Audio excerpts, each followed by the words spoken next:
पवित्रता की राह पर हमको चलते जाना है। जो भी मिले राह में उस मंजिल पर पहुंचाना है। जो भी मिले राह में उस मंजिल पर पहुंचाना है।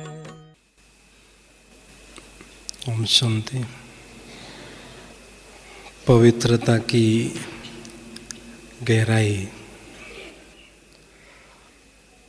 इस संसार में पवित्रता की शक्ति सबसे महान शक्ति है। जितनी भी शक्तियाँ इस संसार में महानतम गाई गई है, उनमें से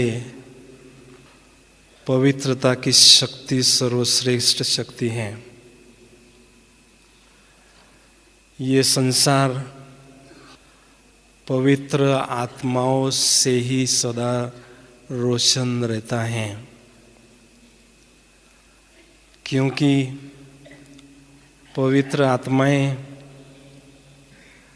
आध्यात्मिकता की रोशनी सदा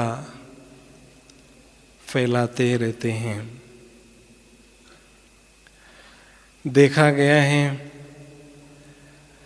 इस संसार में पवित्रता की ही पूजा होती आ रही है। द्वापर युग से लेकर जितनी भी राजाएं होकर गए हैं, वो विशेष पवित्र राजाओं का आदर्श रखते हैं और उनकी पूजा भी करते हैं। तो पवित्र आत्माओं को विशेष भाग्य की प्राप्ति होती है। जैसे कि पवित्र आत्माओं पर सदा परमात्म प्यार बरसता रहता है, क्योंकि परमात्मा के साथ जो पवित्रता के आधार पर हमने दोस्ती की है, उस दोस्ती को पवित्र आत्माएं वफादारी से निभाते हैं, सच्चाई सफाई अनुभव करते हैं।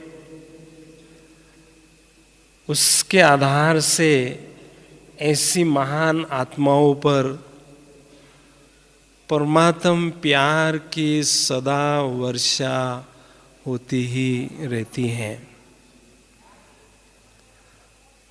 पवित्र आत्माएं जब चाहे परमात्मा के साथ डायरेक्ट वार्तालाप कर सकती हैं, क्योंकि उनकी बुद्धि की लाइन हमेशा क्लियर रहती है। उनके पास विशेष एक वॉइसलेस वायरलेस सेट होता है, जिसके आधार से जब चाहे वो परमात्मा से दिल की बातें करते ही रहते हैं। न केवल इतना ही, लेकिन परमात्मा से डायरेक्ट टचिंग उनको होती ही रहती है। पवित्रता ही आत्मा की सच्ची सुंदरता है। आत्मा की जो पर्सनैलिटी है, वो प्यूरिटी के आधार पर निर्भर होती है। जैसे पवित्रता का सागर सत्यम शिवम सुंदरम अर्थात परम सुंदर है, ऐसी पवित्र आत्माएं भी सुंदर कहलाती हैं। तो दिल ऐसा कहता है कि क्यों न हम ऐसी महान और श्रेष्ठ स्थिति को संगम युग पर अनुभव करें। लेकिन संपूर्ण पवित्रता को पाने के जो राही है या पुरुषार्थी हैं, वो एक बात याद रखें कि अगर हमारी क्रिमिनल आय होती हैं तो ईश्वर के बनकर भी हम ईश्वरीय जीवन में ईश्वरीय सुखों से वंचित रहते हैं। ईश्वरीय सुखों से बहुत दूर स्वयं को अनुभव करते हैं और हमेशा निराशा और उदासी के शिकार बनकर रहते हैं। कभी कभी हमारे मन में अशुद्ध संकल्प चल पड़ता है, तो उस एक अशुद्ध संकल्प से भी हमें बड़ा भारी नुकसान होता है। उस अपवित्र संकल्प से बहुत कुछ एनर्जी हमारी नष्ट होती है। स्वयं को हम खाली या खोखला सा अनुभव करते हैं। इसके साथ साथ उस संकल्प का प्रभाव भी दूसरों पर बहुत गहरा पड़ता है। कहते हैं हर एक सितारे में अपनी दुनिया होती है। क्यों ऐसा कहा जाता है? हर एक आत्मा रूपी जो सितारा है उसकी अपनी अपनी दुनिया होती है। वो कौन सी? सारे कल्प में जितनी भी आत्माएं हमारे संबंध संपर्क रिश्ते में होती हैं वो हमारे इर्द गिर्द हमेशा होती हैं। वो हमारी दुनिया कहलाती हैं। तो हमारे हर एक संकल्प का प्रभाव उन आत्माओं पर स्वतः ही पड़ता रहता है।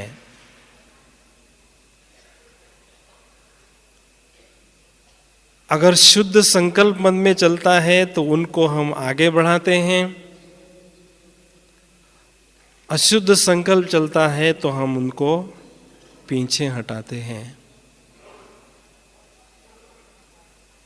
बाबा कई बार कहते हैं कि बच्चे आप पूर्वज आत्माएं हो।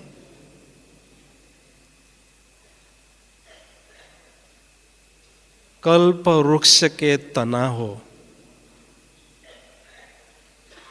जो भी आपका एक एक संकल्प होता है वो कल्प वृक्ष के हर एक आत्मा रूपी पत्ते पर अपना प्रभाव डालता है। तो अशुद्ध संकल्प एक भी अगर हमारा चलता है तो उसका प्रभाव पत्तों पर स्वतः ही पड़ता है। तो हमेशा हम ऐसा सोचें कि पवित्र संकल्प रूपी शक्तियों रूपी खाद जो है हर एक आत्माओं रूपी पत्तों को हमें देनी है ताकि वो हमेशा सशक्त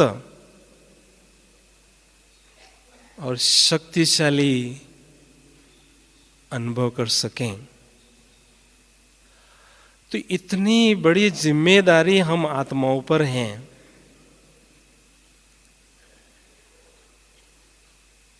संगम युग में अगर हमारा किसी आत्मा के तरफ आकर्षण होता है, ये भी अपवित्रता कही जाती हैं। क्योंकि जितना ध्यान या आकर्षण या प्यार उस आत्मा के तरफ जाता है, उतना प्यार परमात्मा से हमारा कम हो जाता है। इसलिए एक स्लोगन हमेशा याद रखें, जो आकर्षण मुक्त बनते हैं वही आकर्षण मूर्त बनते हैं। आकर्षणों से मुक्त ही आकर्षण मूर्त बनते हैं। इसलिए व्यक्ति और वैभव के आकर्षण से परे रहने का विशेष हम अभ्यास करते रहें।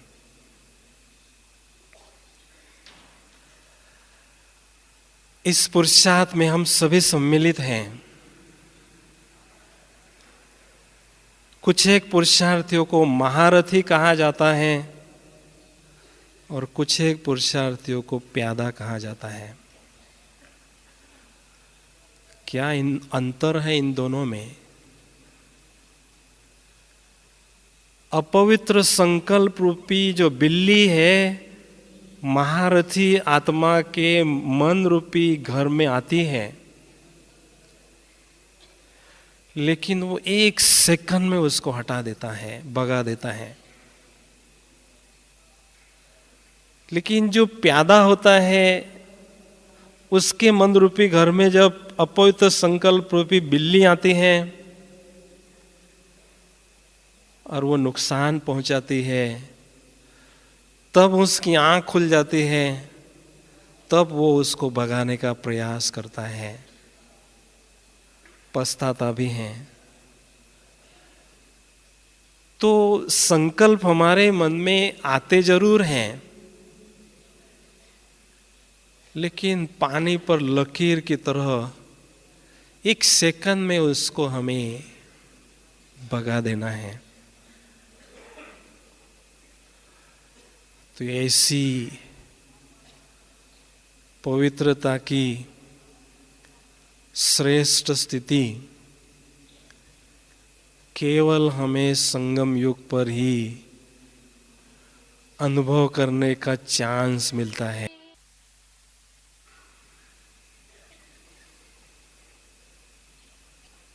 तो संपूर्ण पवित्रता का ज्ञान सारे कल्प में केवल संगम युग पर ही हमें मिलता है।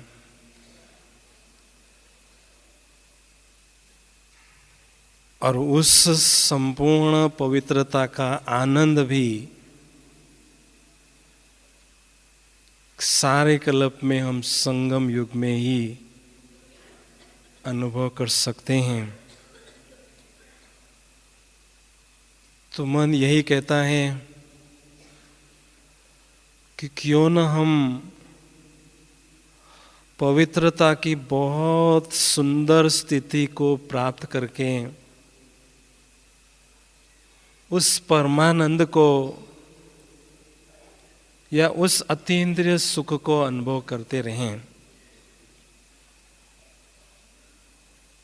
तो अगर हम ऐसी श्रेष्ठ स्थिति बनाना चाहते हैं तो कुछ एक बातों पर हमें ठोस पुरुषार्थ करना जरूरी है। उसमें से पहली बात है, हमेशा हम सोचें कि मेरा जो बाप है पवित्रता का सागर शिव बाप है, मेरी जो माँ है ब्रह्मा माँ, वो भी मास्टर पवित्रता की सागर हैं। मैं मुख वंशावली ब्राह्मण हूं, अर्थात मेरा जन्म भी पवित्रता के द्वारा ही हुआ है, तो मैं हूं ही पवित्र बच्चा। इस स्मृति में सदा रहें, क्योंकि जिसके माँ बाप इतने रॉयल हो, ऊंचे हो और महान हो, वो बच्चा भी वास्तव में वैसा ही होना जरूरी है। तो इस भान में हम सदा रहें, तो ऑटोमेटिक पवित्रता का नशा हमें रह सकता है। दूसरी बात है, मेरे बाप से मुझे बर्थडे की गिफ्ट मिली है प्यूरिटी की, पवित्रता का वरदान मुझे बर्थडे की गिफ्ट के रूप में बाप से मिला हुआ है। तो उस वरदान को हमेशा ताजा अनुभव करने के लिए प्रतिदिन प्रातः आंख खुलते ही हम ऐसा अनुभव करें कि स्वयं भगवान ब्रह्मा तन में अवतरित होकर मेरे समक्ष खड़े हैं, विराजमान हैं, और मुझे एक बहुत सुंदर पवित्रता का ताज पहना रहे हैं। जैसा शादी में ताज पहनाते हैं तो उसका नशा उनको रहता है, तो स्वयं परमात्मा ने मुझे अपने ही कर कमलों से पवित्रता का ताज पहना हुआ है। तो सारे दिन भर में उस ताज की जब स्मृति रहती है तो बहुत सुंदर पवित्रता की स्थिति हम अनुभव करते हैं। जहां मैं चल रहा हूं, जहां से मैं गुजर रहा हूं, वो ताज से जो भी पवित्रता की तरंगे फैल रही है वो मेरे साथ साथ चल रही है। बहुत सुंदर दिव्य अनुभव हमें सारे दिन भर में होता रहता है। इस तरह से, क्योंकि हम बहुत रॉयल बच्चे हैं, लाडले बच्चे हैं, तो जो बहुत रॉयल होते हैं, प्रिंस की तरह या राजकुमार की तरह, वो हमेशा ताज और तख्त और तिलकधारी होते हैं। तो हमेशा हम स्वयं को ताज और तख्त और तिलकधारी अनुभव करते रहें, उसी नशे में, उसी मस्ती में, उसी फकूर में सारे दिन भर में हम अनुभव करें। तीसरी बात है, विशेष जो गृहस्थी में रहते हैं वो ब्रह्मा बाबा का उदाहरण अपने सामने रखें कि ब्रह्मा बाबा बेहद की प्रवृत्ति में रहते थे, लेकिन पवित्रता के स्तंभ के रूप में उन्होंने अपनी स्थिति को बनाया था। यादगार हम देख रहे हैं, पवित्रता की बहुत ऊंची स्थिति और अचल अडोल स्थिति अर्थात स्तंभ के समान स्थिति बनाई थी। तो हमेशा हम सोचिए, अगर मेरा बाप ऐसी स्थिति बना सकता है तो मैं भी बना सकता हूं। आवश्यकता है उनके कदम अनुकरण करने की। तो उससे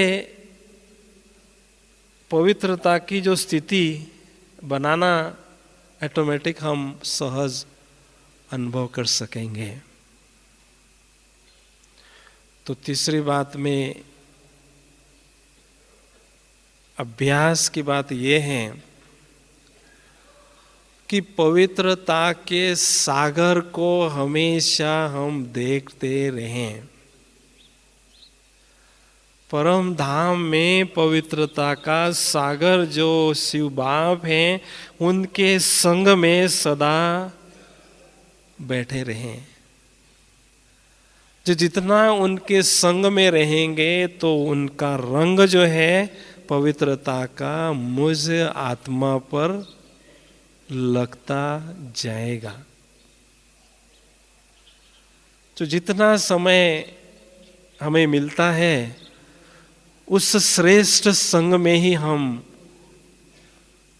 बैठे रहें, अनुभव करते रहें। तो धीरे धीरे आपको ऐसा लगेगा कि पवित्रता के सागर की जो शक्तियां हैं ऑटोमेटिक वर्षे के रूप में या वर्षा के रूप में या शावर के रूप में या फाउंटेन के रूप में आपकी आत्मा पर अनवरत पड़ती जा रही है और पवित्रता की शक्ति आप ग्रहण कर रहे हैं।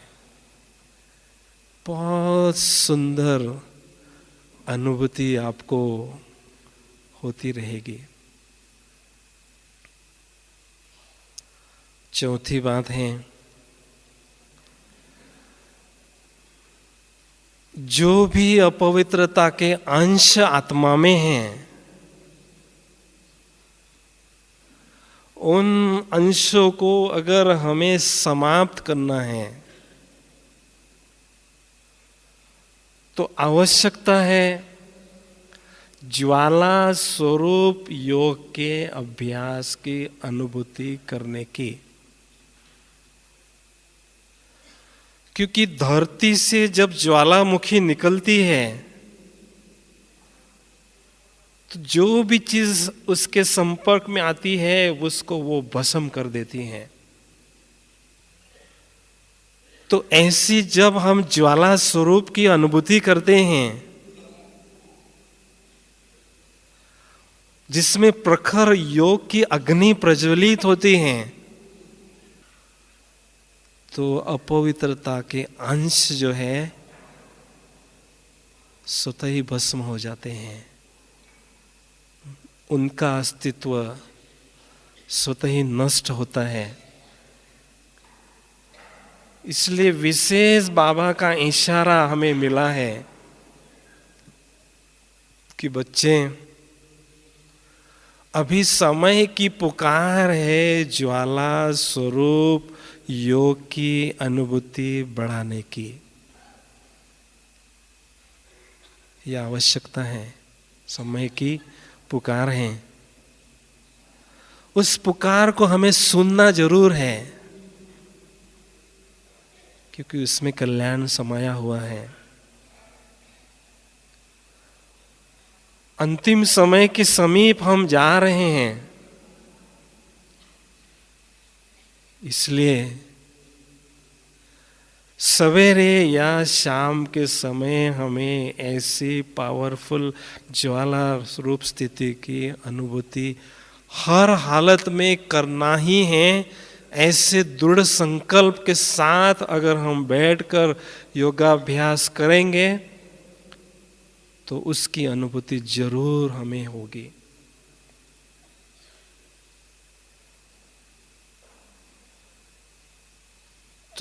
इस प्रकार का योगाभ्यास भी हमारा बढ़ता रहे।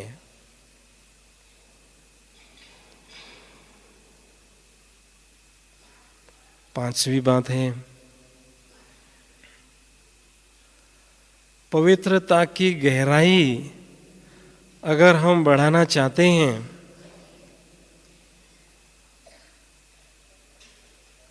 तो हमारे दिल और दिमाग पर हम एक बात छपा दें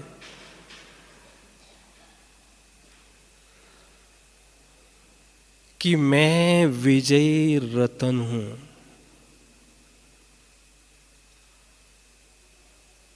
भगवान ने मुझे ये वरदान दिया है,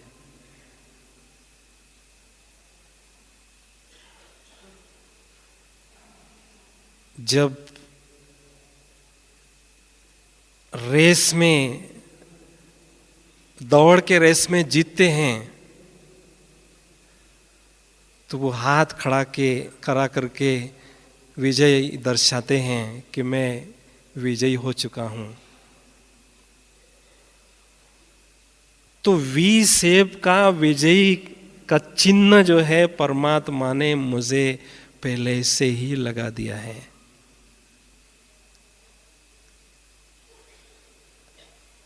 युद्ध के क्षेत्र में जब हम जाते हैं तो जब ऐसे तिलकधारी बनकर जाते हैं तो माया की हिम्मत या माया का साहस हम पर वार करने का नहीं होता है। लेकिन उसके साथ साथ एक बात और जोड़ दें कि भगवान ने मुझे पवित्रता के अवतार के रूप में इस संसार में भेजा है। किसने भेजा है? भगवान ने भेजा है। किस लिए भेजा है? बच्चे जाओ सारे संसार में पवित्रता की खुशबुएं फैलाने की निरंतर सेवा करते रहो। मैं तुम्हें पवित्रता के अवतार के रूप में भेजता हूं। तथास्तु, जाओ।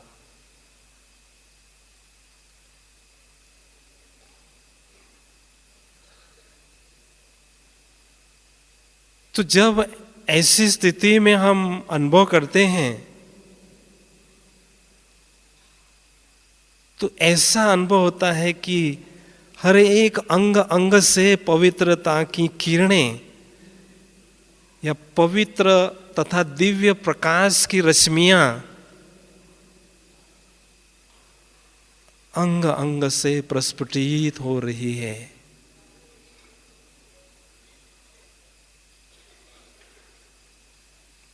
जैसे लाइट का कॉर्ब में मैं स्वयं को सदा अनुभव करती रहूंगी या करता रहूंगा।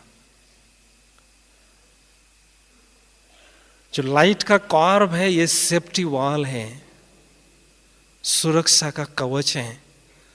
दुश्मन मुझ पर वार नहीं कर सकता है जब ये सुरक्षा का कवच मैं पहनकर रहता हूं।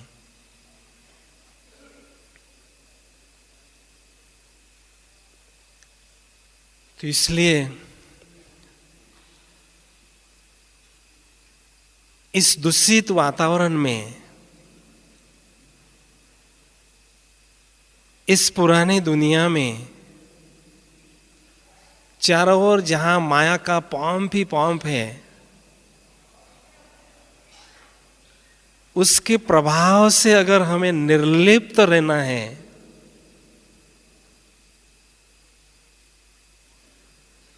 न्यारा रहना है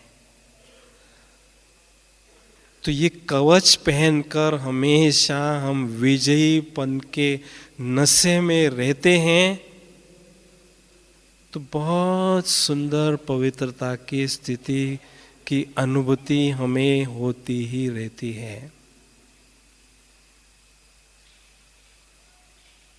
छठवीं बात है, अपवित्रता का जन्म होता है देह के भान से। अपवित्रता की जननी कौन सी है? मां कौन सी है? देह का भान।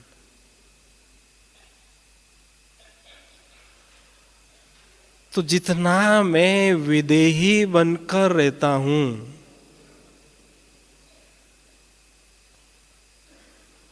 उनकी उतनी ऑटोमेटिक पवित्रता की स्थिति हमारी विकसित होती ही रहती है।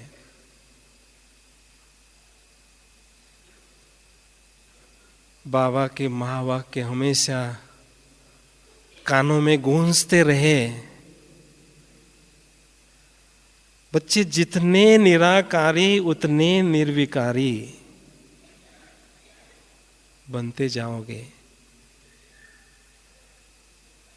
तो आत्मा जब पूर्णतया निराकारी स्थिति की अनुभूति करने लगती है तो स्वतः ही पूर्णतया निर्विकारी अर्थात पवित्र बनती जाती है।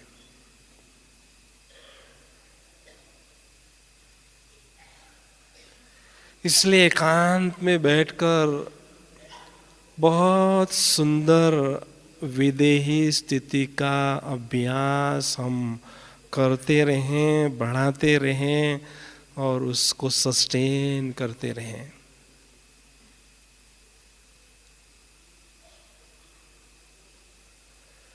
मैं हूं ही निराकारी आत्मा।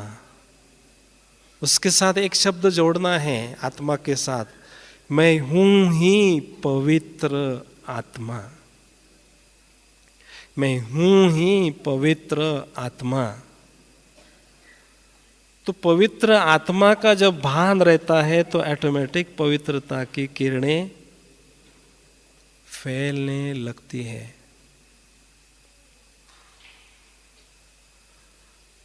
तो विदेही स्थिति के साथ हमारी दृष्टि भी विदेही होना जरूरी है।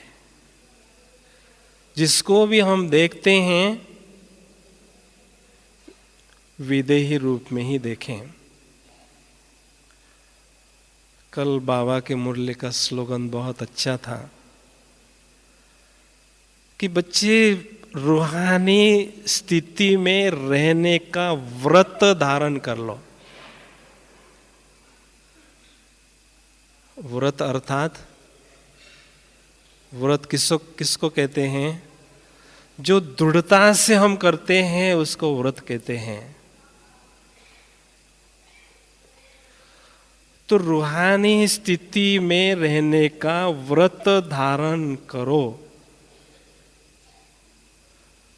अर्थात मैं भी रूह हूं और सामने जो भी व्यक्ति आता है वो भी रूह है, वो भी निराकारी ज्योति बिंदु आत्मा है। तो जैसी हमारी निराकारी दृष्टि होती जाएगी तो निर्विकारी दृष्टि भी बनती जाएगी। इसलिए बाबा कई बार कहते हैं भाई भाई की दृष्टि की अनुभूति हमें बढ़ाना है।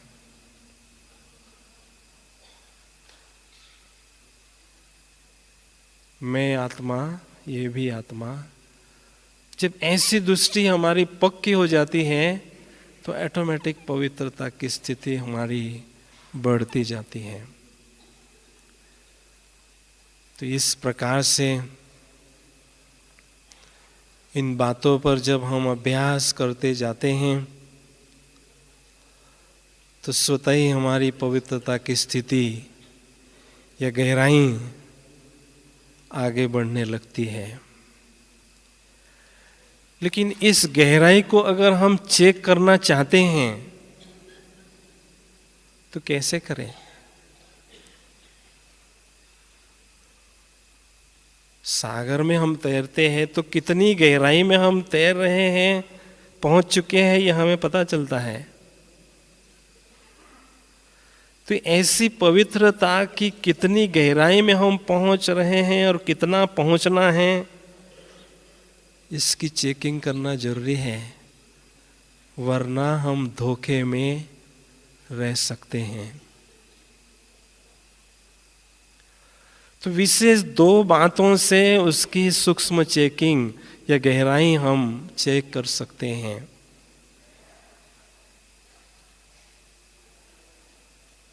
पहली बात है, जो भी हमारे मन में संकल्पों की चेन चलती है, उन संकल्पों को बहुत गहराई से हम चेक करें कि किस प्रकार के संकल्प मेरे मन में चल रहे हैं, कितने शुद्ध हैं, कितने अशुद्ध हैं, कितने व्यर्थ हैं, कितने समर्थ हैं। इनकी चेकिंग करते रहें। धीरे धीरे अगर अशुद्ध संकल्प हमारे मिटते जा रहे हैं, परिवर्तन हो जाते जा रहे हैं, तो समझो पवित्रता की गहराई हमारी बढ़ती जा रही है।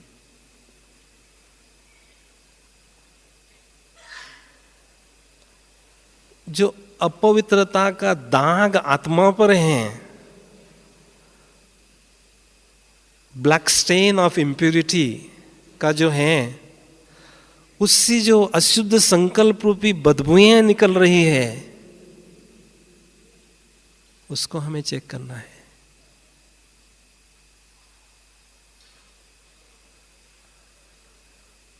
दूसरी चेकिंग हम अपने स्वप्न के द्वारा कर सकते हैं, क्योंकि स्वप्न में हमारा अर्ध चेतन मन कार्यरत रहता है,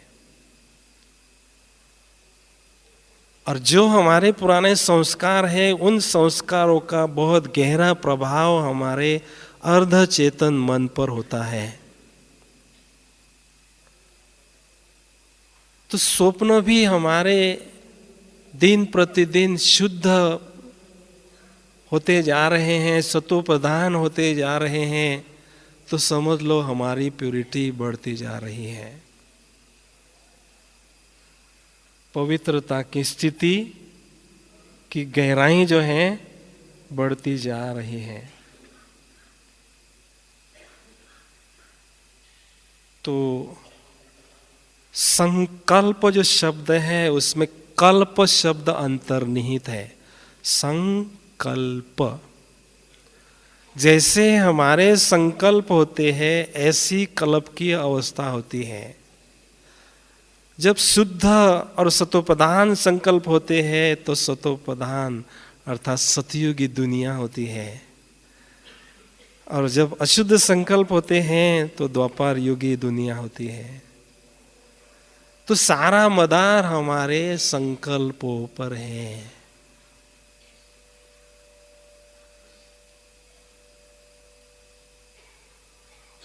तो प्यूरिटी की स्थिति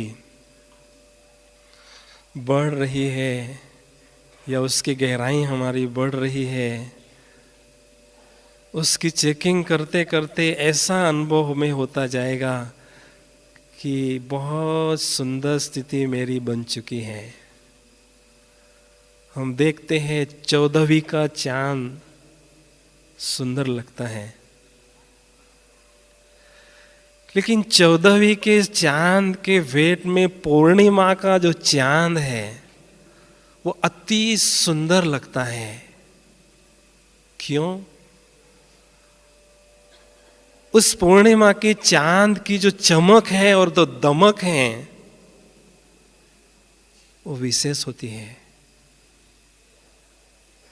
तो ऐसी ही आत्मा जब 16 कला संपूर्ण होती है, पवित्रता की बहुत सुंदर स्थिति की अनुभूति करने लगती हैं,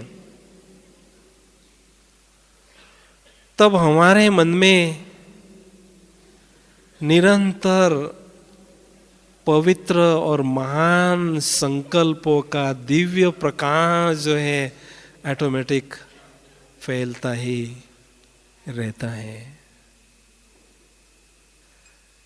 तो जो महान आत्माएं होती है, पवित्र आत्माएं होती हैं, उन्हों के मन में हमेशा दिव्य संकल्पों का, महान संकल्पों का प्रवाह चलता ही रहता है। ये उनकी निशानी है। लेकिन ऐसी स्थिति की ओर हमारे कदम आगे बढ़ रहे हैं या नहीं, अगर सचमुच बढ़ रहे हैं तो उसकी निशानियां क्या हमें अनुभव होगी।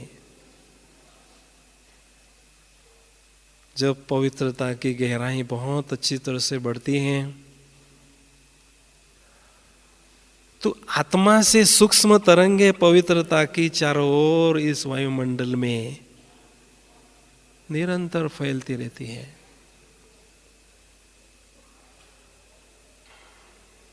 दूसरी निशानी है संपूर्ण पवित्र आत्मा का जो चित्त है वो शांत रहता है। चित्त में अनुपम शांति की अनुभूति होती है। मानो आंतरिक जो अग्नि है वो पूर्णतया बुझ जाती है। तीसरी निशानी है पवित्रता की स्थिति जो है चेहरे पर झलकने लगती है। चेहरा हमारा तेजस्वी और ओजस्वी महसूस होने लगता है।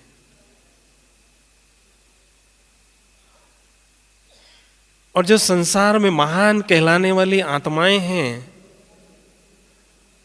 वो भी हमारी पवित्रता को स्वीकार करते हैं, महान स्थिति के सामने झुकते हैं। जैसी पवित्रता की स्थिति हमारी आगे बढ़ती है तो मन में घृणा भाव, द्वेष का भाव और ईर्ष्या भाव नष्ट हो जाता है। यह पवित्रता की निशानियां हैं। और मन में सर्व के प्रति शुभ भावनाएं और शुभ कामनाएं जागृत रहती हैं। हर आत्मा के प्रति शुभ भावनाएं और शुभ कामनाएं रहना ये पवित्रता की निशानी है।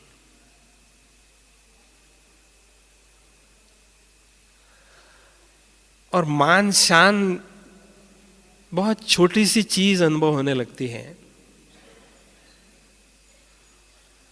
और पवित्र आत्मा हमेशा संतुष्ट और भरपूर अनुभव करती है। किसी भी प्रकार की दुनियावी इच्छाएं उस आत्मा को नहीं रहती है। इसके साथ साथ पवित्रता की स्थिति जैसी आगे बढ़ती है तो ईश्वरीय नशा और ईश्वरीय खुशी की अनुभूति हमें नेचुरल होने लगती है। उसके लिए विशेष पुरुषार्थ हमें नहीं करना पड़ता है, लेकिन नेचुरल खुशी, नेचुरल नशा जो प्यूरिटी का रिफ्लेक्शन है वो हमें अपने जीवन में अनुभव होने लगता है।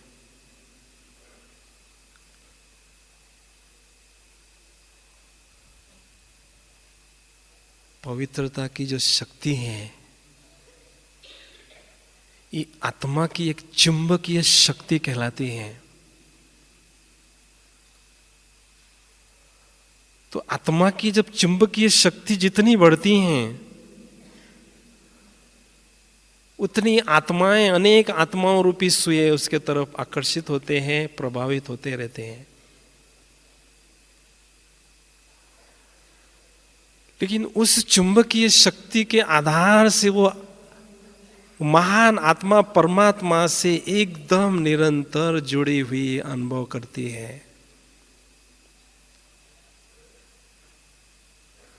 निरंतर योग की स्थिति में सदा वो स्थित रहती है।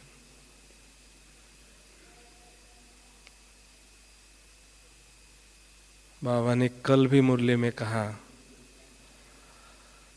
कि पवित्रता के प्रकाश के सामने अपवित्रता का अंधकार नहीं रहता है।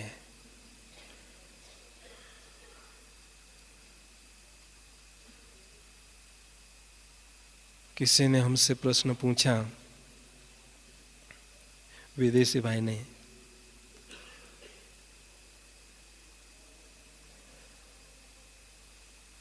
कि सतयुग और त्रेतायुग में जब हम रहते हैं तो आत्मा पवित्र होती है, लेकिन जैसा ही हम द्वापर में प्रवेश करते हैं तो ऑटोमेटिक अपवित्रता जागृत होती है। क्या इसका मतलब यह है कि आत्मा में पवित्र संस्कार और अपवित्र संस्कार दोनों संस्कार मर्ज है? जब आत्मा परमधाम में रहती है तो क्या दोनों संस्कार उस आत्मा में होते हैं? अगर नहीं होते हैं तो सतयुग त्रेतायुग के बाद ऑटोमेटिक वो अपवित्रता उसमें क्यों आती है? अगर आती हैं, जागृत होती है, तो स्पष्ट है वो आत्मा में है। तो जवाब हमने दिया कि परम धाम है होलीएस्ट और हाईएस्ट प्लेस, परम पवित्र स्थान। वहां अपवित्रता नाम की चीज अलाउ नहीं है।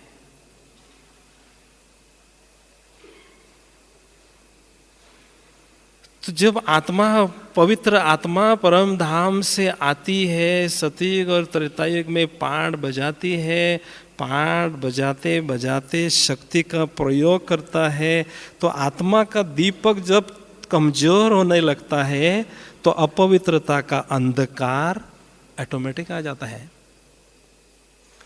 अंधकार को बुलाया नहीं जाता है, लेकिन ज्योति जब डिम हो जाती है तो अंधकार ऑटोमेटिक होने लगता है। जब एक तरफ सन सेट होता है तो ऑटोमेटिक अंधकार आ जाता है। जब सन राइज होता है तो अंधकार मिट जाता है। तो अपवित्रता कोई चीज नहीं है, अंधकार कोई चीज नहीं है, अंधकार कोई एनर्जी नहीं है। तो क्या है? अंधकार है पवित्रता के प्रकाश का अभाव, अंधकार है पवित्रता की एनर्जी का अभाव। तो जब आत्मा में वो पवित्रता की शक्ति और पवित्रता का प्रकाश भर जाता है तो अपवित्रता का अंधकार मिट जाता है। इसलिए हमें विशेष संगम युग में बाबा से पूरा वर्षा लेना है और भविष्य में भी बहुत अच्छी तरह से वर्षा लेना है। एक स्लोगन याद रखें, जितनी पवित्रता उतनी पात्रता, उतनी ही पात्रता। संगम युग के लिए भी और सत्ययुग के लिए भी ये लागू होता है। तो पवित्र आत्माएं ऑटोमेटिक परमात्मा का दिल जीतते हैं और पूरा अधिकार परमात्मा से प्राप्त करते हैं। भविष्य में भी बहुत ऊंचा प्रारब्ध वो प्राप्त करते हैं। इसलिए मैं ये श्रेष्ठ वरदान बाबा से लेकर मेरा वर्तमान समय का और भविष्य का भी प्रारब्ध हैं, क्यों न मैं श्रेष्ठ बनाऊं, उसके लिए आवश्यकता ही है इस वरदान को नेचुरल हमारे जीवन में अनुभव करते रहना। तो जैसा जैसा ये श्रेष्ठ पवित्रता का वरदान हमें अनुभव होता जाएगा, सर्व प्राप्तियों के भंडार हम ऑटोमेटिक अनुभव करते रहेंगे। सर्व खजाने ऑटोमेटिक हमारे पास आते रहेंगे। तो इसलिए इसी लक्ष्य के साथ हम आगे बढ़ते रहें। अभी हम कुछ ही घड़ियों के लिए बहुत सुंदर जो पवित्रता की स्थिति है उसकी अनुभूति करेंगे। अभी तक तो उसका गुणगान किया शक्ति का, अभी उसका अनुभव करेंगे।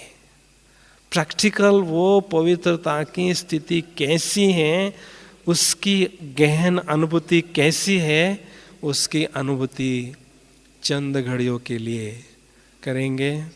सभी थोड़ा अलर्ट होकर, चुस्त होकर और मस्ती से, शांति से बैठें।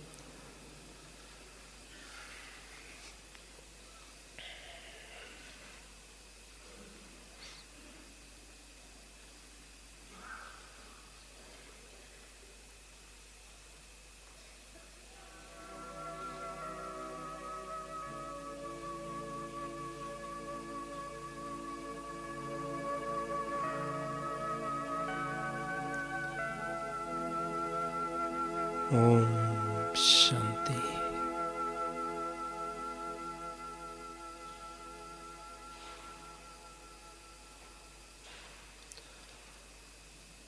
बुद्धि रूपी नेत्र से दिव्य चक्षु से भ्रुकुटी के बीच में मैं स्पष्ट देख रही हूँ कि मैं एक दिव्य ज्योति बिंदु सितारा हूँ।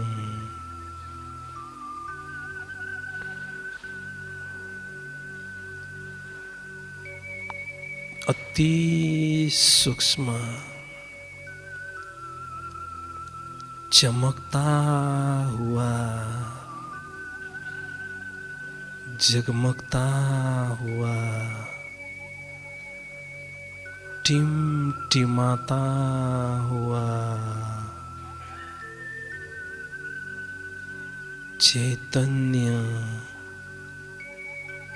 दिव्य सितारा हूँ।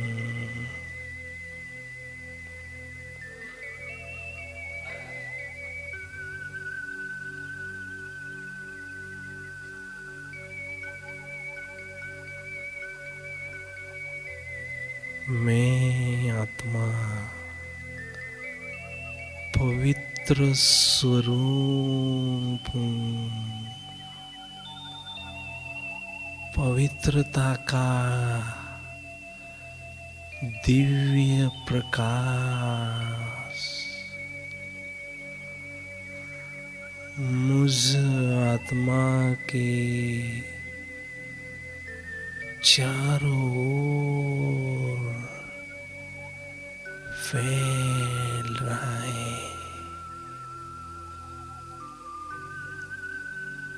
आत्मा के चारों ओर सुंदर आभा मंडल अनुभव हो रहा है।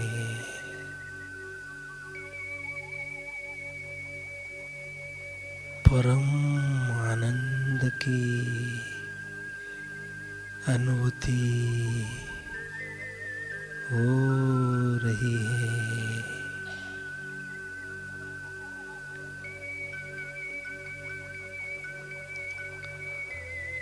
पवित्रता के सागर परम धाम निवासी परमात्मा से डायरेक्ट पवित्रता के किरणों की अनवरत वर्षा मुझ आत्मा पर हो रही है। मैं आत्मा अथाह पवित्रता की शक्ति ग्रहण कर रही हूँ। परम आनंद की अनुभूति हो रही है। सचमुच मैं कितनी न खुश नसीब आत्मा हूँ जो डायरेक्ट भगवान से पवित्रता का अविनाशी वरदान, पवित्रता की शक्ति के रूप में प्राप्त कर रही हूँ, अनुभव कर रही हूँ।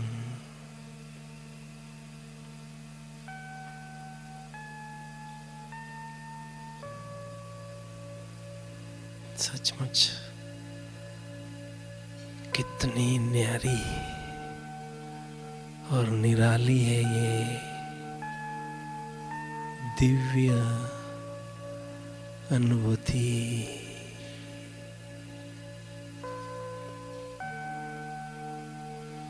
दिल ऐसा कहता है, इसी अनुभूति में खोई रहूं, खोई रहूं, खोई रहूं। ओम